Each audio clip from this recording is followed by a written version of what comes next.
Hello, everyone, and thank you for joining us. I am Anarata Bashaliva, along with co-hosts Dr. Victor Fett, Dr. Katerina Shrey, and our program producer, Professor Larry Sherey.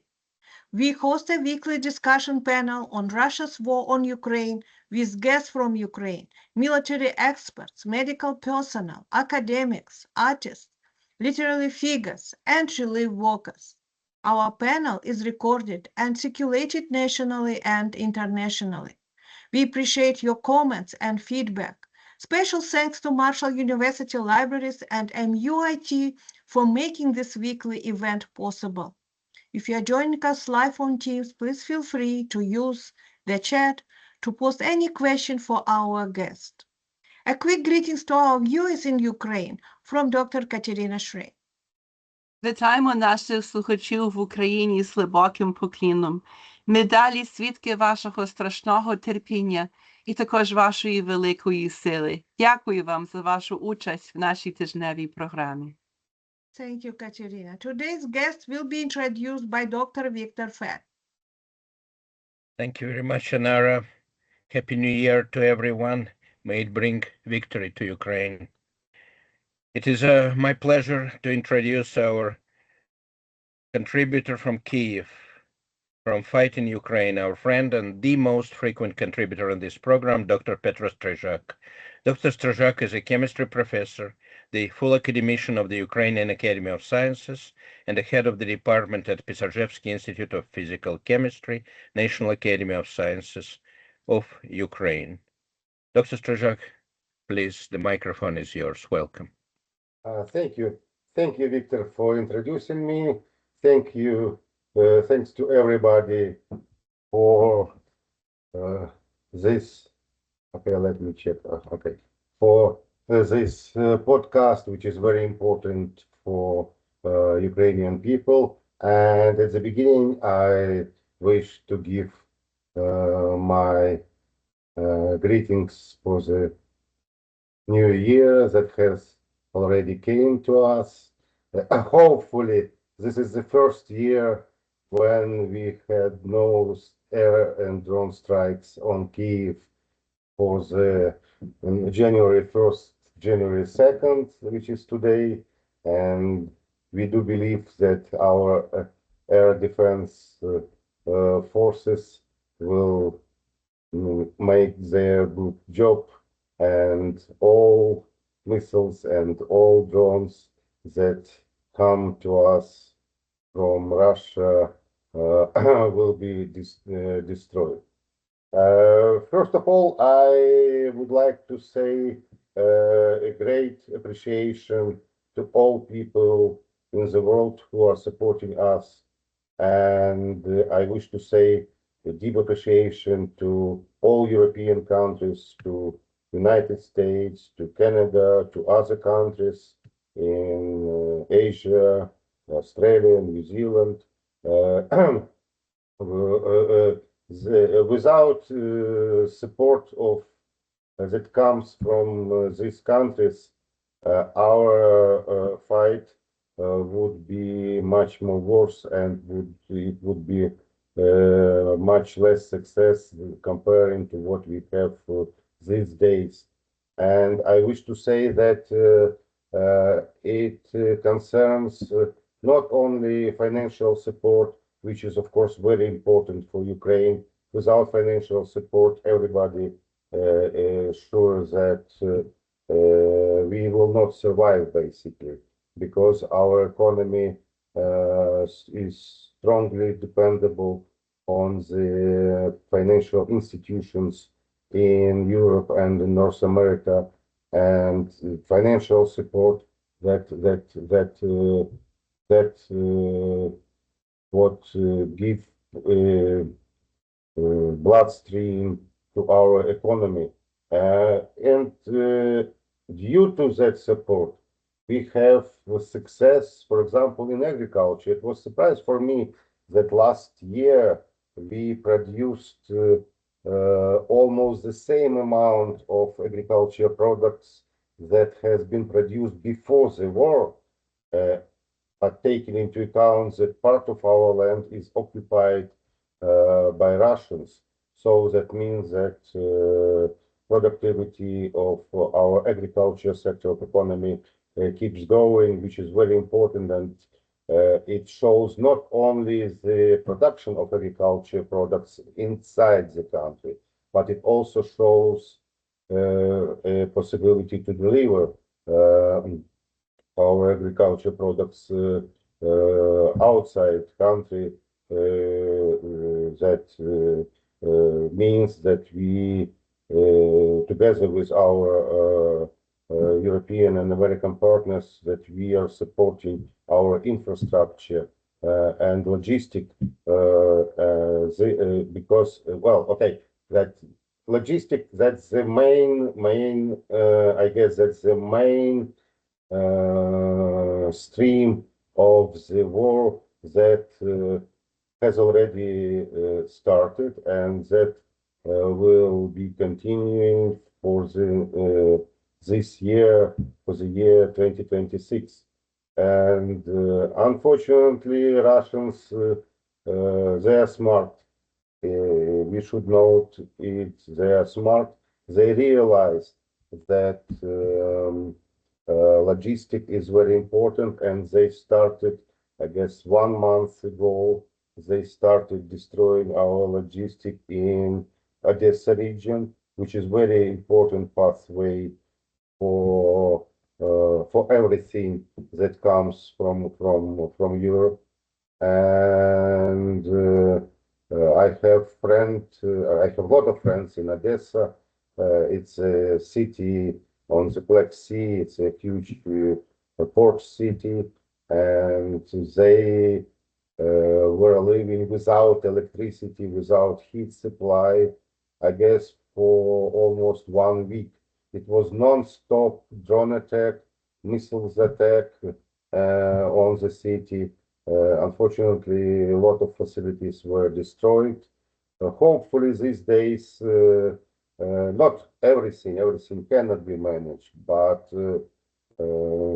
necessary facilities have been already managed, repaired, and I had communication yesterday. I had communication with a friend of mine from Odessa, and he told me that okay, they have half a day electricity, so at least they can survive. And I mean, so it became manageable afterwards. In Kyiv, we had a huge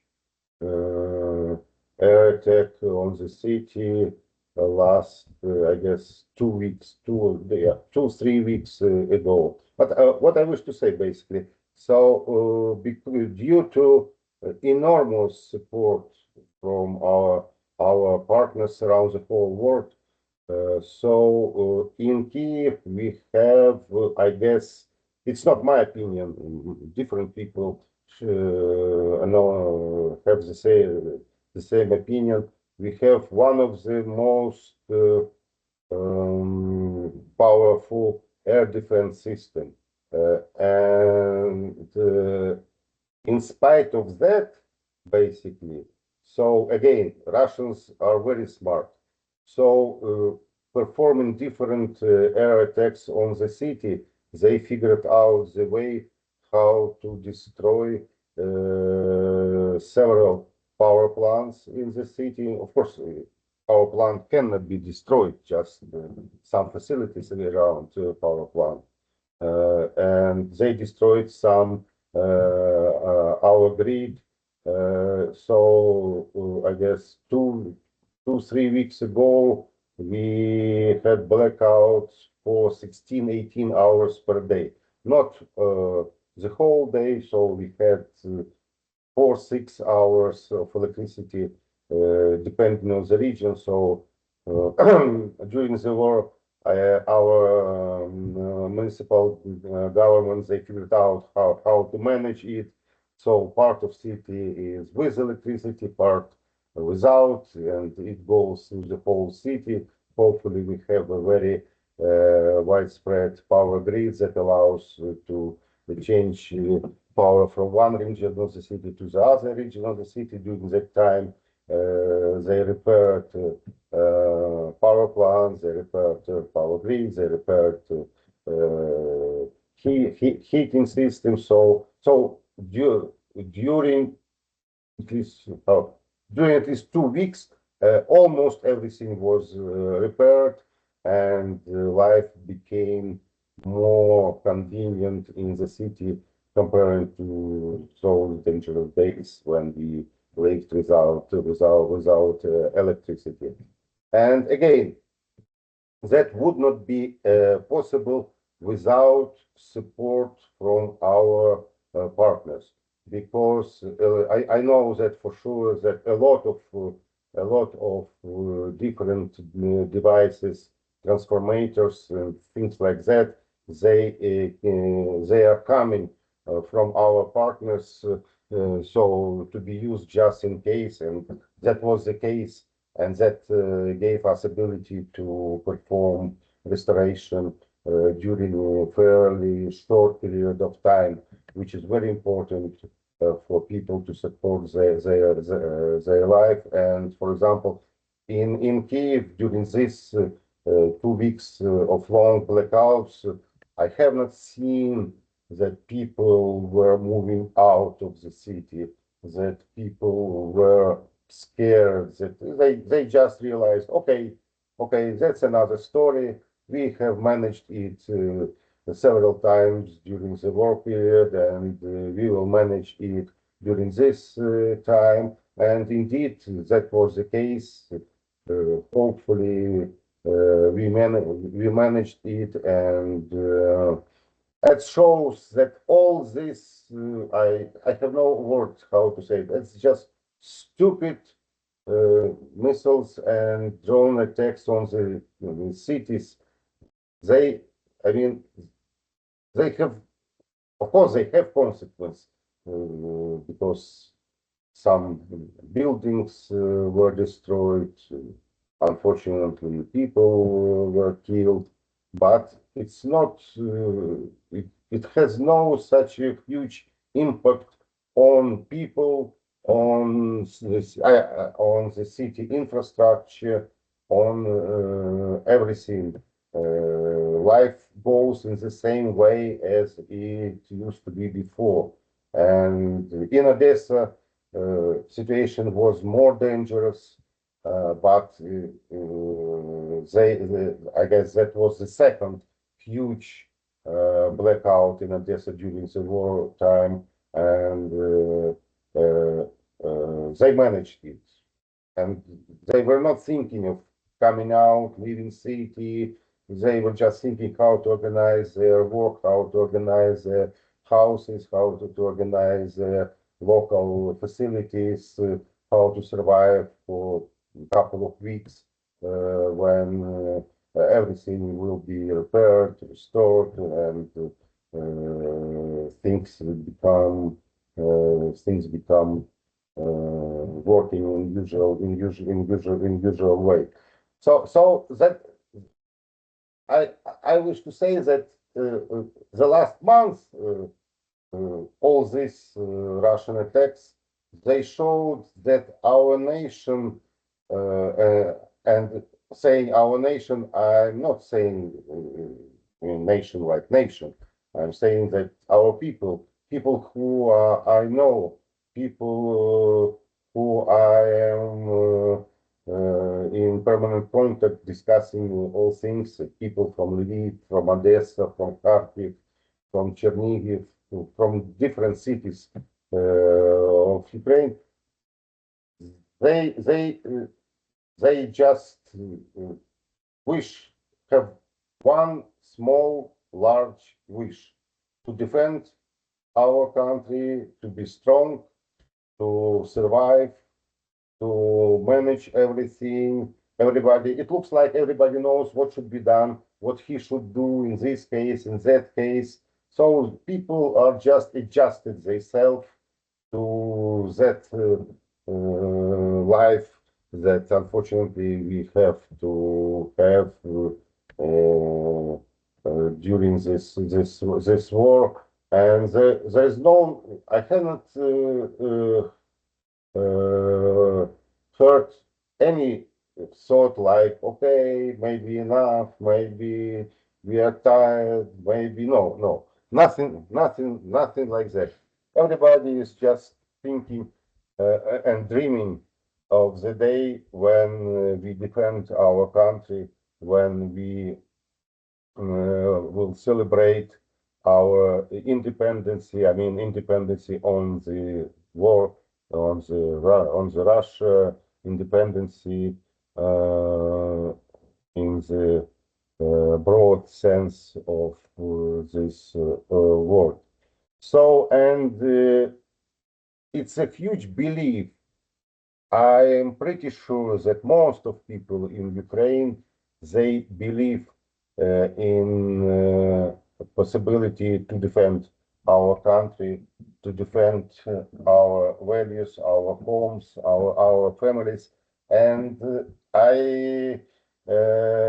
and everybody understands that that ability to defend our country, it's strongly dependable on the support from our partners, North America, Europe, Asia, all countries. Again, and again, I can repeat it anytime, everywhere, and that's absolutely correct. And I mean, not only financial support, not only ammunition, social support. I mean, it's very important because I'm scientist and people who I am communicating with also mainly scientists. Of course, I have friends from other, not only I have friends, not only scientists, but almost everybody has friends outside Ukraine, and it's very important for everybody that communicating with friends from other countries, we hear the words of support. We hear the words that people are supporting us, standing with us. For example, I have friend in Poland, and each time I'm writing him email, he write me back not only words of support, but also he is writing, okay, Peter, if you need something, please don't hesitate, ask me. I will send you everything you need. For hopefully these days, life, if we forget about war, if we forget about inconvenient things like electricity, blackouts, and other things, basically life is pretty smooth, and I wouldn't say it's convenient, but I wouldn't say that it has bad quality. Basically, everything, almost everything is available. We have almost everything we need for our lives. So it means that in spite of the war, Ukrainian people managed the war. They realized how to live during the war, how to not just survive. We know how to survive, and that's our strong part of our people, that we can survive, we will survive, but we are starting to live. And the best example is, I mean, because I'm mostly familiar with science, with scientific research, with what scientists are, what kind of research they're conducting in chemistry, of course. Not only in chemistry, I have a lot of friends who are involved in biology, in economy, and other things. But what I mean to say is that last year, I just realized that during last year, for example, in my department, we performed several very interesting works. We published dozens of publications in high top journals. New young scientists joined our department, starting their entry-level position, conducting their research in the field which we are involved in. That's heterogeneous catalysis. And somebody, well, okay, this year also, and that's the story for all other institutes. I know situation for all scientific institutions in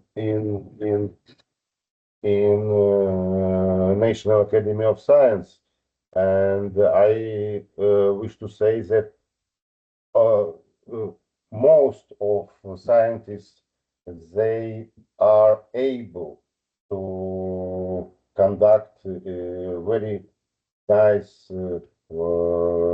scientific research, and they are able to publish very good papers in scientific journals. In spite and doing fundamental studies, I wish to say that also our scientists are performing enormous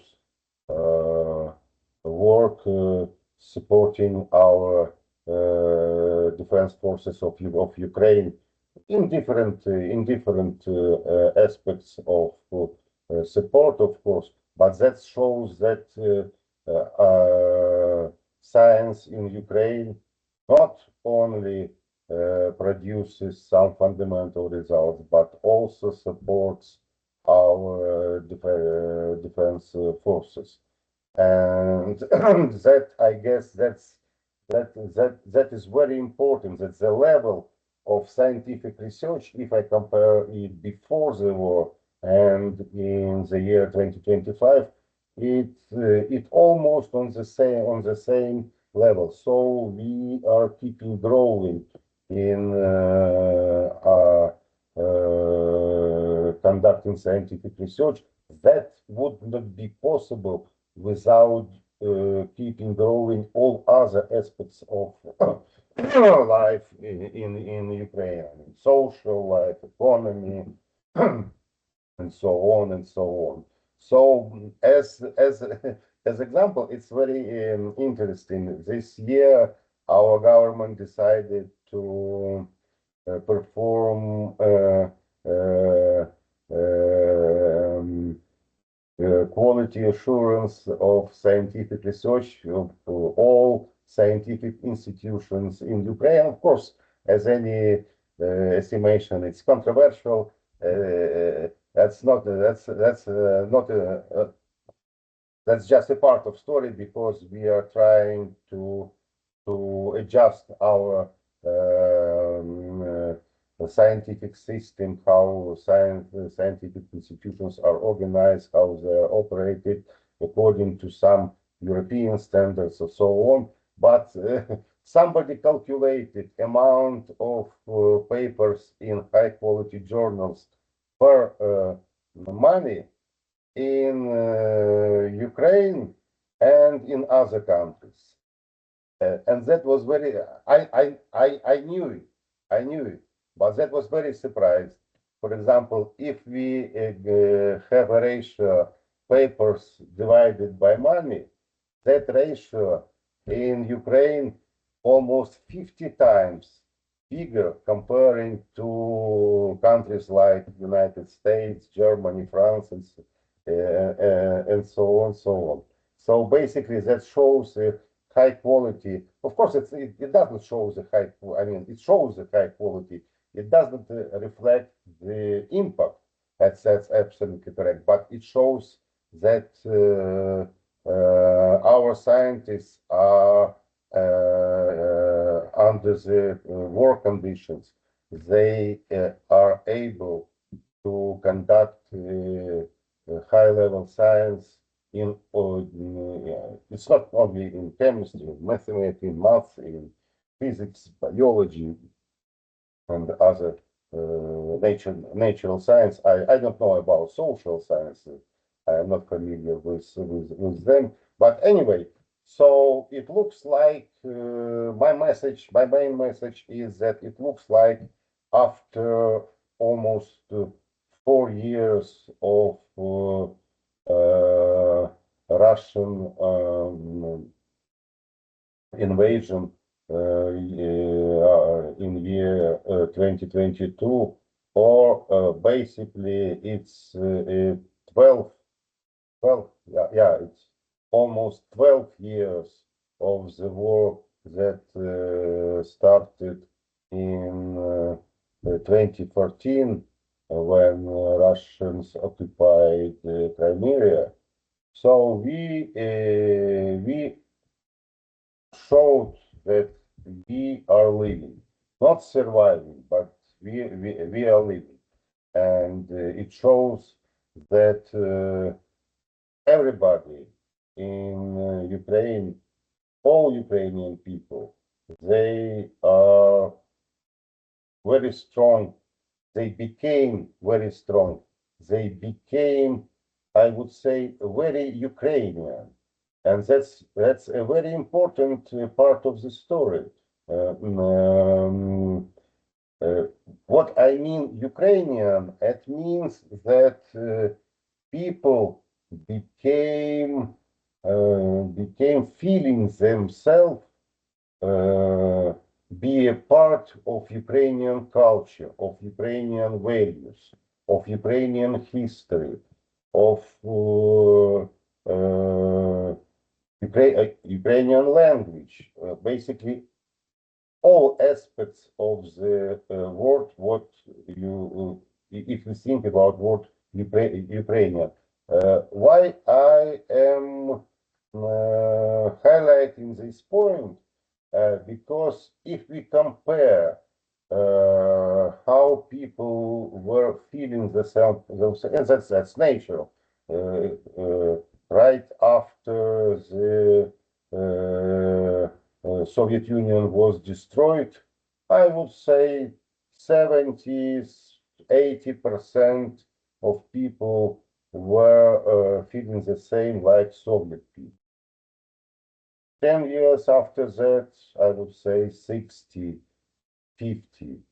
20 years after that, the same, 20–60. For example, we had a vote to join NATO in, I guess, 20 or 25 years ago. Only 30%, 30 or 40% of population supported the idea to join NATO countries. These days, 95, just for comparison. And even after 1914, when Russia invaded Crimea and occupied Crimea, I would say the ratio was something like 40–60. These days, it's very hard to find, of course, the people, it's not, it's very hard to find people who are not Ukrainian. I have friends who never spoke Ukrainian language during their life. In 2022, they started speaking Ukrainian, and after 4 years, they speak Ukrainian language. They prefer to speak Ukrainian language, and that's very important. That shows that all this, how to say, I would say that all this Soviet way of thinking, Soviet mentality, Soviet soul has begun from Ukrainian people, and people who are living in Ukraine, they started to understand to learn Ukrainian history, and that's very huge, very broad history. It's very interesting. It has many different interesting curves, and people not just appreciating Ukrainian history, they are learning it, and that means, and I guess I have read it in some blog or newspaper that the war supported Ukrainian nation to become a unit, become a strong, a solid Ukrainian nation. Where people share Ukrainian values, Ukrainian way of life. I mean, Ukrainian, I'm not saying it's not European. I mean that it's not former Soviet Union. It's not Soviet way of living, of thinking, of dreaming, whatever, basically. And that, again, that wouldn't be possible without enormous support from our partners. And I personally do appreciate everybody who I am familiar with in outside Ukraine, who are supporting Ukraine. I do appreciate everybody who shares our values, who dreams about Ukrainian victory, and which is very important that this podcast, and I appreciate everybody who is involved in this podcast, and that is very important for us to know that people in North America are supporting us and they are standing with us, and that gives us more and more strength to defend our country.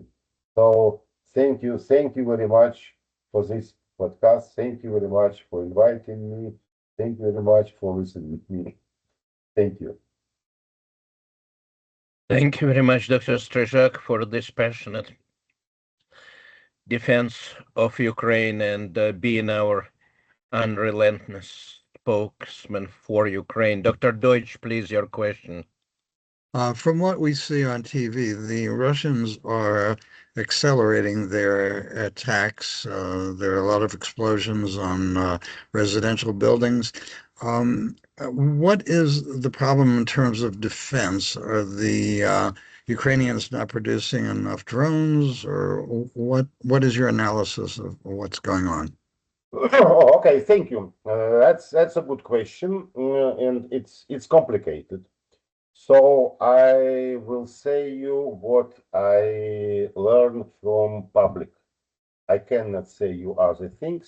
So, for example, last attack, not Russians attack, last Ukrainian attack on Russia showed that our attack was supported by bigger amount of drones compared to previous Russian attack on Ukraine. That's number one. So that's the first time when we exceeded Russians on drones attack. Second thing, the difference between Ukrainian attacks and Russian attacks is as follows. We didn't attack civilian buildings. We didn't attack civilians. Our main targets are military, oil refineries, gas stations, power grid. And as that's my estimation, again, based on the public news. So of course, civilians are somehow they affected, but it looks like the most number of targets they are connected to military. I am saying about Ukrainian attack on Russians. Contrary, Russians, if we forget about frontline, that's another story. We are talking about drones and missiles attacks into the deep of the country. So most of them are civilian infrastructure, power grid, power stations, and civilian buildings. That's the difference. If we count effectiveness, that's interesting. Again, that's interesting story. I guess 2 or 3 weeks ago, during the massive attack. I mean, okay, right now I'm talking about Russian attack to Ukraine. During one of the massive, it was a very massive attack on Ukraine. It was something like 40 missiles and more than 600 drones. 39 missiles from 40 were destroyed. And that happened because our partners supported us with sufficient air forces, and not only ground for air defense forces, but also air forces were involved into defense of the cities, and that gave possibility to destroy almost all missiles and all. I don't remember how many drones, but typically it's more than 90% of drones are destroyed during Russian attacks. But Russians they're smart. They realized that way doesn't work. They change the way of their attack, and after that, a huge, massive attack on Kyiv and Odessa resulted in long blackouts. So that's how it I mean, that my experience during last month. So consequence, we need more air forces, we need more missiles to destroy Russian missiles, Russian drones. That's all what I can say. But that's impossible because area of Ukraine is too big. So to organize the whole defense, we need, I guess, 10 times more air defense whole systems there comparing to what we have these days. Kyiv, again, in Kyiv, we have excellent, very nice, very powerful air defense system, but instead of that, Russians can find, that means not, I mean, Russians. I mean that it is possible to find a way how to figure it out and to organize the effective attack on civilians, on power grid, on power plants. That's it. Okay, thank you. More questions, please. Howard, Dr. Howard Schatz, please. Thanks. You talked about external support. I'm curious, could you talk to us a little bit more about what kind of external support you're getting from the United States, either government or non-government? Oh, okay. Well, thank you. Regarding governmental support these days, okay. Let me be specific. I guess okay. In year 2022, 2023, our news always announced kind of support we are obtaining from United States and other countries. Starting in 2024, information we had less information about that. Last year, we had almost no information. It doesn't concern the United States. It concerns all countries. So just what I wish to say that, for example, during last 2 or 3 months, only two things were announced. That two patriots were established in some region and some other thing, I don't remember which one. So, but that does not mean that we have no support. Another story is that support is coming. It comes from United States, that I know for sure. It doesn't come directly like it used to be before, but it comes from NATO countries. So from states, it goes to Europe, to NATO, not to Ukraine, and from NATO, it goes to Ukraine. And as I understand, I wouldn't say that the whole amount of support is, of course, it's possibly it's less, but possibly not, because last year basically we had no information about support from I mean about ammunition, type of ammunition and stuff like that, like it used to be years before. But what is announced that the amount, that financial support, which I assume mostly goes for ammunition, that I think it's on the same level as it used to be before, but I don't know which part comes from which country. That we have no that kind of information basically. And yes, what was, I mean, what was the case that beginning of the year, I guess 2 or 3 months, you remember what happens that time? Yeah, that time support went down, but then it became on the same level, I think, and I believe, as it used to be before. I think so, because we have. Well, okay, I explained you why I have that kind of feeling, because we have no some dangerous things on the front line. Our drones attacks this year were very effective. We destroyed, somebody says 20% of Russia's oil refinery system. Somebody says almost 50%. It doesn't matter. Sufficient large part of oil refineries were destroyed in Russia.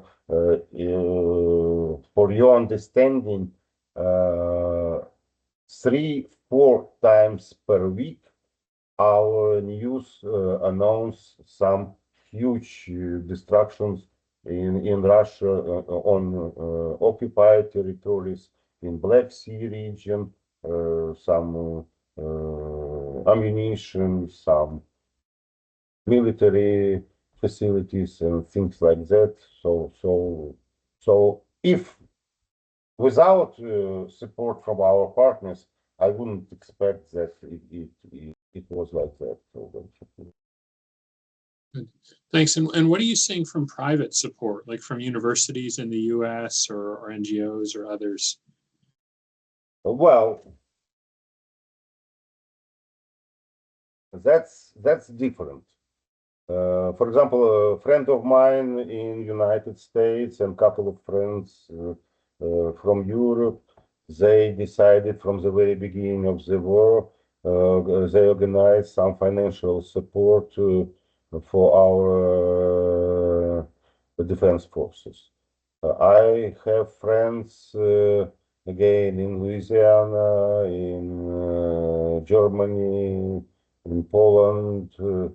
They organized some support, like medical stuff, some goods for living, support for Ukraine, and it was very important in the beginning of the war year 2022. That was very important, without no doubt.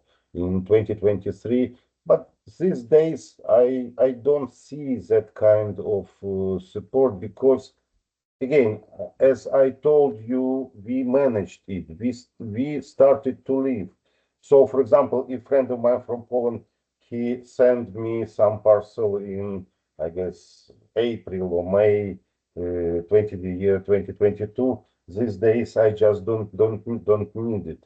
So that what I mean. what again? Well, okay. I'm not saying that we don't need it. Of course, we need it for our defense forces. I am pretty sure we need it for people who left their houses in occupied territories in front line, and that's it. That's a problem. That's a real problem. But it looks like it's manageable. It looks like people. I am not involved in that part of business, so I am not familiar too much. But for example, last month, our family personally, we gave a lot of stuff for people who left their houses on occupied territories and just organize their life in some buildings nearby in Kyiv region. So I guess it's more or less manageable. But you know, during the war, it's impossible to have too much ammunition, too much support, too much finance, too much everything. So that's clear. But I guess the most important thing is ammunition. Ammunition and financial support to support our economy. I guess I think so. Thank you. Thank you very much. Leslie Titus, please. Open your camera, Leslie. Yes. So, Yes, please. what's your perspective on Putin's unsubstantiated claims that Ukraine attacked one of his dachas, and on Trump's willingness to just accept at face value whatever Putin claims without Putin having to provide any evidence? I'm so glad you're asking about this. I'm so glad. I didn't mean to interrupt, but Leslie, I'm so glad you're asking about this, because after this horrific attack over Christmas, to then claim that I'm so glad you're asking about this, and it's not been substantiated, but I'm so glad you're asking about this. I guess that war attaché, United States war attaché in Moscow, that was the best answer, because today Secret Service, Russian Secret Service invited him, showing evidences, and he was just laughing. That's it. So that's nonsense.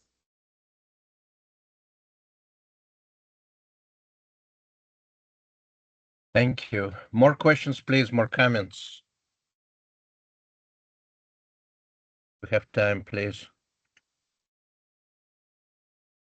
So not so much a question, but when Dr. Schatz and Dr. Strizhak were talking about the various types of help, what's really sweet is we're continuing to see these small scale efforts. Like in our area, Huntington, West Virginia, we have a group called Sunflower Seeds, and they very specifically sponsor a medic who's out there in the field. And a lot of their money goes to buying something called, I had to look this up just now, hemostatic bandages, which you can use tourniquet on limbs to stop bleeding, but this would be on the torso, which is a very, that in itself is a very somber and serious thought. And what's lovely is that I just got back from Philadelphia. This is just a little bit of a side story, but it's a happy story. And I'm going to share my screen. And the Philadelphia community knows that the Sunflower Seeds in Ukraine supports this medic. And so what several households are doing there, this is actually my mother, but this is just an example. This is an example. She's gone through her house, and all of these are Ukrainian artifacts that she has collected over the years, that people have brought as presents or from her own trips to Ukraine. And then I've got another picture here. I'm trying to manipulate my frame here. Here's a close-up too of various vyshivanki. These are embroidered cloths. And then there's another picture here I can show if I can how to do this. And if I can't, that's okay, because you get the point. So my point being, in Philadelphia right now, there's I came back with a car full of stuff that the Ukrainian community has said, you know, we have these beautiful things and they are very Ukrainian. And we know that people are fundraising to help Ukrainians. So we're going to donate our things that we have that are lovely so that sunflower seeds here in West Virginia can sell them at full profit, 100% what they sell, to go buy hemostatic bandages for our brothers and sisters at the front lines. And it's such a small story. It's such a sweet story. It's not government help. It's not NGO help. It's not university help. It's literally households of Ukrainian immigrants who are looking at what they have, say, these are beautiful things, but they're just sitting here. If we can sell them to people who are interested, and there are people right now to purchase something Ukrainian in America, people do that. People are interested very much in Ukrainian culture. And it is just lovely to see that level of support. You know, this vase will pay for some soldier to have a bandage. That's just Oh, so yeah, yeah, yeah, when yeah. when you were speaking with Dr. Schatz about that, it just happens here. It just came back last night with a car full of stuff. It just reminded me of like these small scale of support that happens human to human. Thank you. Thank you very much for pointing it out. It's not small scale. I just, in my discussion, I just forgot about it. Basically, in spite of enormous support from our partners, our government is not able to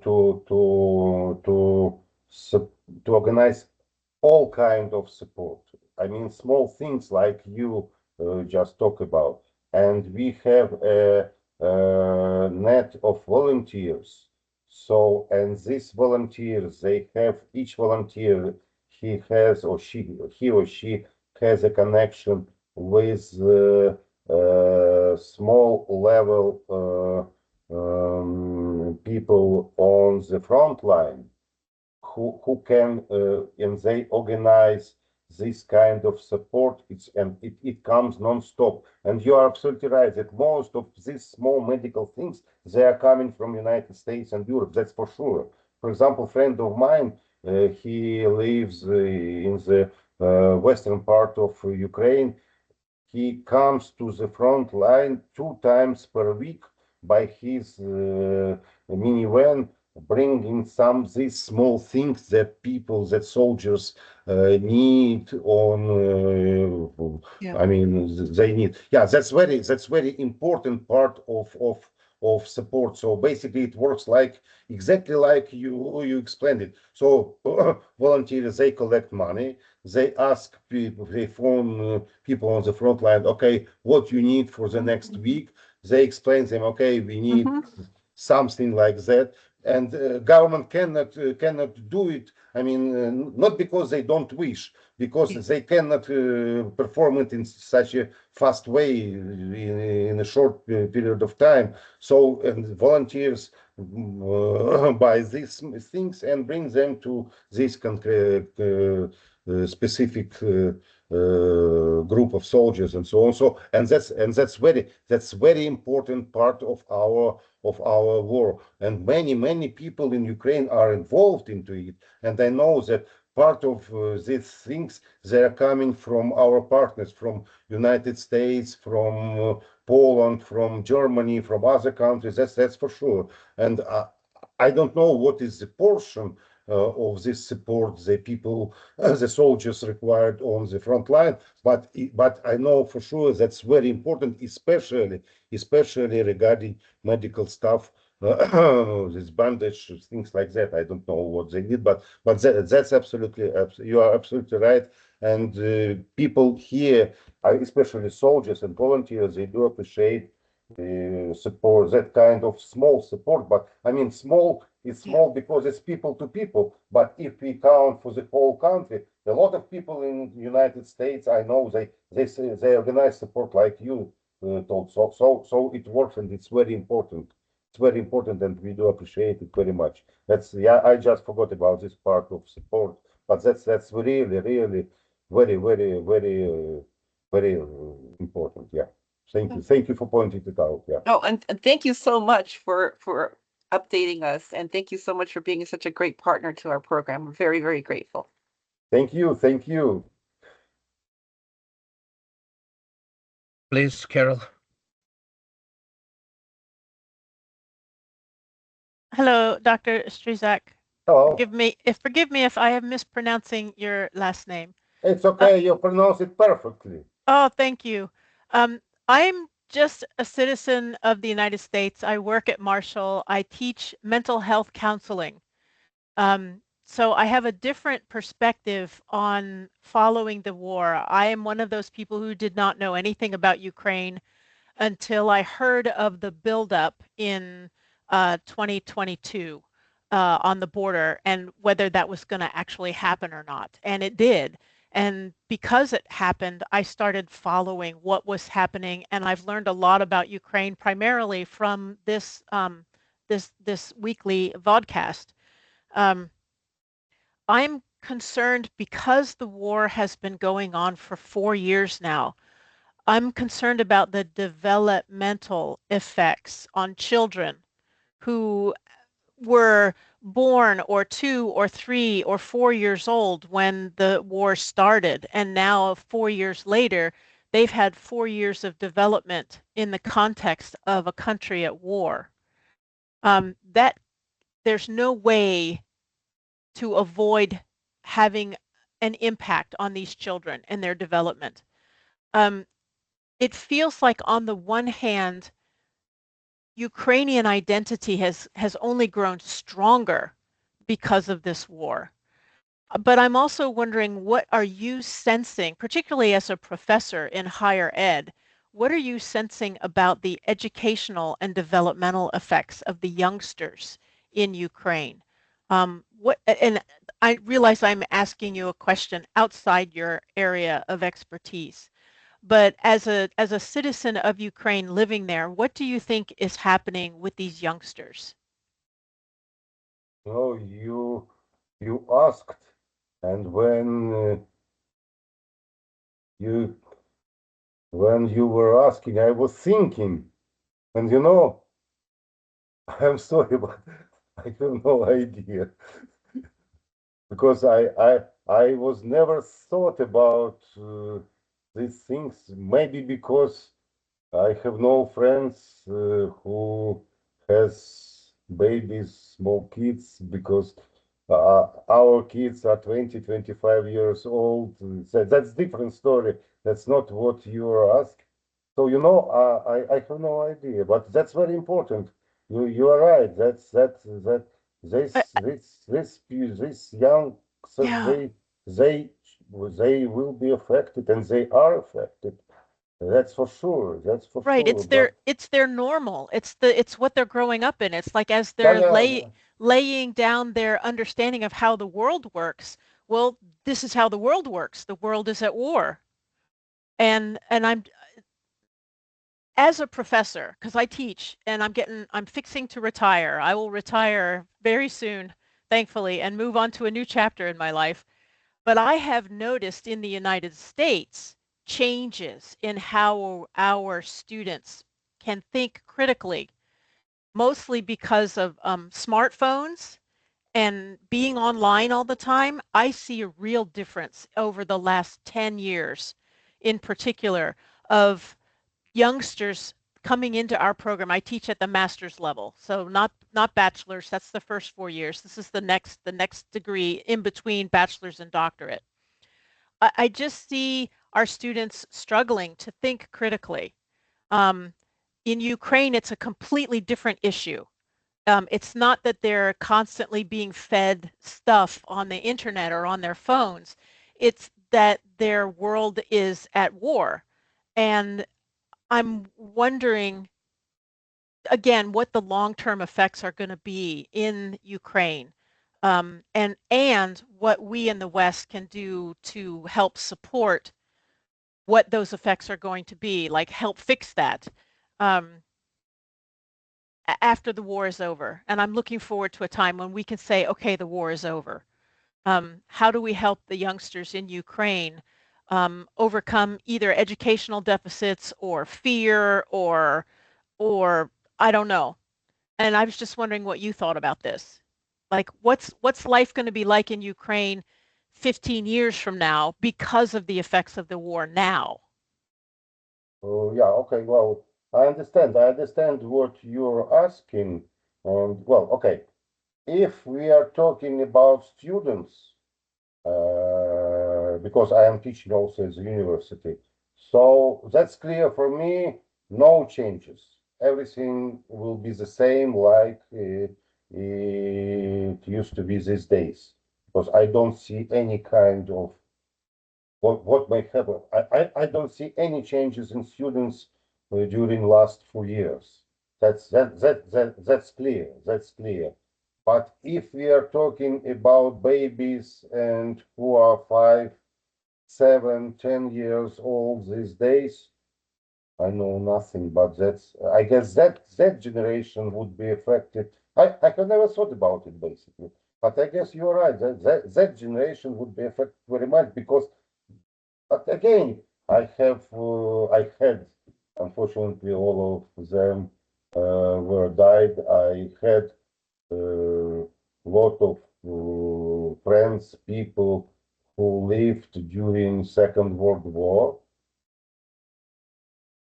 I I couldn't say that they had some kind of difference, basically.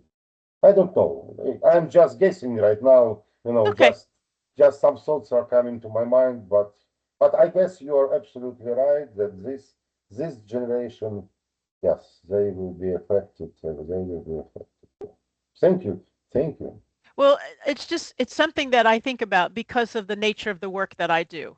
Um, And I'm so aware that what is happening now is having generational effects in Ukraine and in particularly Eastern Europe, those who are closer to Russia. Um, I think ultimately, and this is from my very limited, I have limited information. I follow the news on Ukraine. I pray for Ukraine. I support Ukraine. I try to learn as much as I can about Ukraine. I don't speak a word of Ukrainian except, Heroim Slava. um, Thank you. um, um, but I'm so aware of the long-term effects, and I think there are two things that are going to happen in Ukraine. I think a lot of work is going to be done addressing the trauma of the war. But I think also as Ukraine emerges from this war, they have shown what an incredibly strong and resilient people they are. So creative, so full of life, so full of perseverance and overcoming. Um, I see if anyone wants to invest in a country that's rebuilding, they should invest in Ukraine. Um, and so I just see long-term two things happening. Economically, I think Ukraine is going to come into bloom. There are going to be advances in Ukraine. Ukraine's going to become a leader in all of Europe because of the experience that they've had to gain in this war.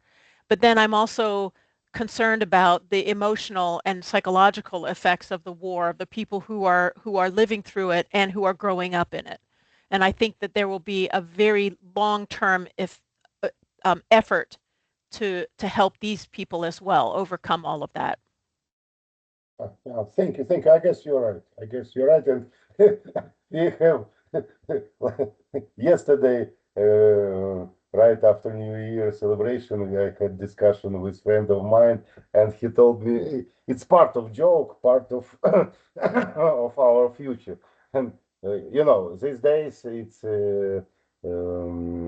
how to say it. It's announced that okay, Russia may invade Latvia, Estonia, Baltic states, and Poland, and he told me, okay, so they can easily resolve this problem. They should have a defense treaty with Ukraine, and Russians will never come there. Yeah, but you're right. You're right. Yeah, yeah. Well, thank you. It's Thank just you. things. Thank you. There are things that I think about all the time. Ukraine's on the other side of the planet. They're what, 8 hours difference from us. Yeah. So, you know, as I go to bed each night, I think, okay, now the Ukrainians are getting up to face another day, to face another day, to face another day.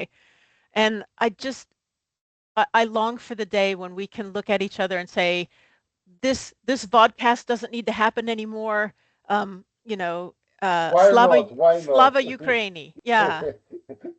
This podcast will announce the rebuilding of Ukraine, renovation of Ukraine, how people are happy in Ukraine. That would be much more better. Yeah. Thank you. Thank you. Well, thank you for your contributions to this vodcast and for showing up over and over and over again. Thank you so much. Thank you. Thank you, Carol. Thank you so much. And thanks everyone who took part today in our 201st weekly podcast at Marshall University, West Virginia. Thank you, Dr. Strizhak, for being our constant contributor. We admire your heroism, your perseverance of your meaning, Ukrainians, meaning your nation. Katerina, please. Дорогі браття і сестри в Україні, ми зберігаємо вас щоденно в наших думках і молитвах. Нехай милосердний Бог тримає вас у своїй опіці. До наступного тижня. Прощаємося. Слава Україні! Героям Героям слава! слава!